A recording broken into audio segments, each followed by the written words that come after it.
Hello friends, कसे आहात तुम्ही सगळे? Have a good day. मी पायल. तर आज आमचं ठरलं होतं की घरी थालीपीठ बनवायचं, म्हणजेच काकडीचे पराठे. त्यासाठी सर्वात आधी आईने ती काकडी किसून घेतली. त्यानंतर त्यामध्ये ज्या काही बिया होत्या त्या पण काढल्या.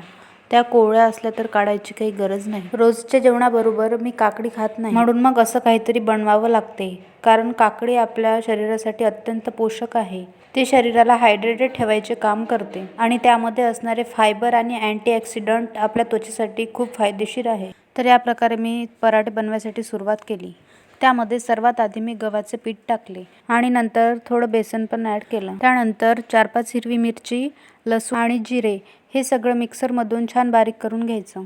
नंतर ती पेस्ट त्या पिठामध्ये मिक्स करून घ्यायची आणि त्यामध्ये मी थोडे तीळ पण ॲड केले आणि मग नंतर चवीनुसार तिखट, थोडी हळद आणि मीठ त्यामध्ये टाकले. त्यामध्ये थोडा कढीपत्ता पण ॲड केला आणि नंतर हे सगळं मिश्रण छान एकजीव करून घ्यायचं.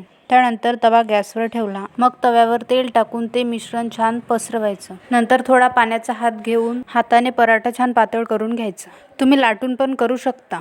मी डायरेक्ट तव्यावर केल्यामुळे मला पाहिजे तसा आकार मी त्या पराठ्याला नाही देऊ शकली. असो, आकार जरी काटकोन त्रिकोण जो काही झाला, पण चवीला मात्र एकदम चविष्ट बनलाय. त्यानंतर बाजूने थोडं तेल किंवा तूप सोडावे, जेणेकरून तो पराठा तव्याला चिकटणार नाही. मग एक साईडने झाल्यानंतर तो पराठा दुसरी बाजूने पण छान भाजून घ्यायचा. या प्रकारे मी सगळे पराठे तयार करून घेतले. माझ्या घरच्यांचा मला छान रिव्ह्यू आला. तुम्ही पण या पद्धतीने पराठे करून बघा आणि असेच नवनवीन व्हिडिओजसाठी व्हिडिओला लाईक करा, शेअर करा आणि आपल्या चॅनलला सबस्क्राईब करा.